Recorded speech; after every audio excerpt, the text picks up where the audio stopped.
haar staan altyd reg.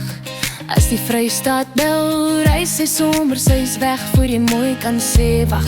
Daai kleintjies roep en sy is eerste daar, met koek en nog 'n storie. Ek kry 'n vinnige stemnote, iets van ons praat later, gewoonlik môre. Ek's nou net 'n bysaak, so 'n bietjie in kant. Sy's altyd op 'n terrens heen en ek staan nog hier. Ek sê dis okay, ek bedoel het amper. Ek's nou net 'n bysaak. Haar ou kleintjies is mooi soos. Dis snaaks hoe dinge verander en niemand mag iets sê nie. Hulle kry nog tyd vir nog ietsie. Ek kry wat oorbly ook net soms.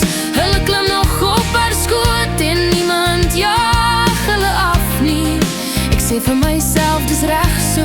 Ek was ook altyd eerste, lang gelede. Ek's nou net 'n bysaak, so 'n bietjie in kant. Sy's altyd op haar terrens heen en ek staan nog hier. Ek sê dis okay, ek bedoel het amper. Ek's nou net 'n bysaak. Haar ou kleintjies is mooi soos. Ek maak 'n grap daaroor, sê hulle hou haar besig.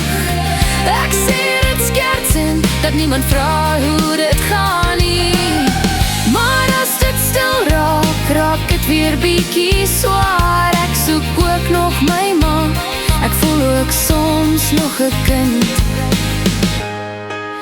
Ek's nou net 'n bysaak, maar ek onthou nog en ek hoef nie te wonder waar ek in pas nie. Sy's nog my mens, dit het net geskuif. Ek lom nou net tweede,